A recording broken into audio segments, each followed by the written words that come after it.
নমস্কার বন্ধুরা, মন্টিস কিচেনে আপনাদের স্বাগত।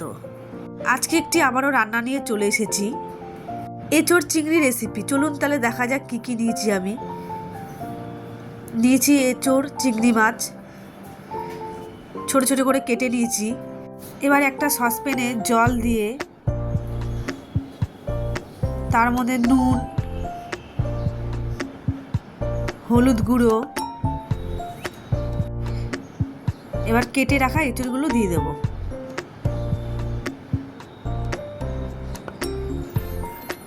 এবার দিয়ে দেবো সামান্য সরষের তেল। 3 থেকে 4 মিনিট সেদ্ধ করে নেব। তাহলে একটা ভাজা মশলা রেডি করি। প্রথমে দিলাম ধনে, গোটা জিরে, মৌরি, গোটা গরম মশলা। এবার একটু নাড়াচাড়া করে দিয়ে দেব সামান্য একটু পোস্ত। তো কিছু মিক্সিং জারে গুঁড়ো করে নেব। এবার ওই চোরটা আমার সেদ্ধ হয়ে গেছে। এবার নিজে চিংড়ি মাছ, আদা রসুন কাঁচা লঙ্কা পেস্ট, টমেটো, ছোটো ছোটো করে আলু কেটে নিয়েছি, পেঁয়াজ বাটা, দই। এবার নুন হলুদ মেখে 2 মিনিট রেখে দেবো।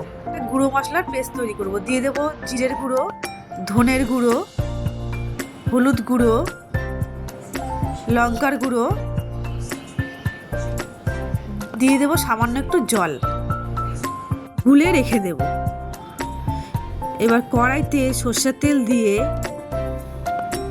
এবার দিয়ে দেবো ছোটো ছোটো করে কেটে রাখা আলুগুলো।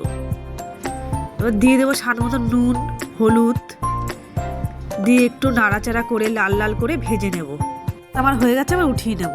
এবার ওই তেলের মধ্যে দিয়ে দেব চিংড়ি মাছ। চিংড়ি মাছগুলোকেও একটু লাল লাল করে ভেজে নেব। ব্যাস উঠিয়ে নেব। এবার সর্ষের তেল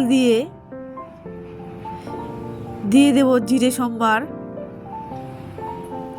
তেজপাতা, পেঁয়াজ বাটা, হালকা একটু নাড়াচাড়া করে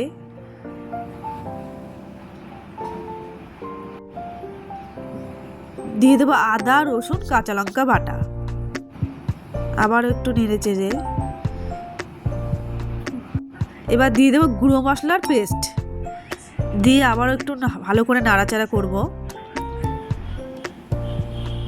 দিয়ে দেবো টমেটো, স্বাদ মতো নুন, চিনি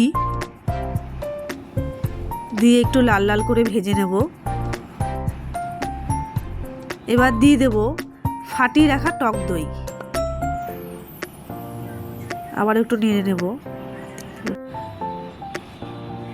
এবার দিয়ে দেবো ভেজে রাখা আলু আর এঁচোড় দিয়ে ভালো করে কষিয়ে নেব। ভেজে রাখা চিংড়ি মাছ দিয়ে আবার একটু ভালো করে কষিয়ে নিয়ে দিয়ে দেবো সামান্য একটু জল। ঢেকে রেখে দেবো 2 থেকে 3 মিনিট। ব্যাস হয়ে গেছে 3 মিনিট। দেখুন আলু এঁচোড় ভালো সেদ্ধ হয়ে গেছে। মধ্যে দিয়ে দেবো ভেজে রাখা মশলাগুলি, দিয়ে দেবো ঘি। আবার একটু ভালো করে কষিয়ে ব্যাস তৈরি হয়ে গেল আমার এঁচোড় চিংড়ি রেসিপি।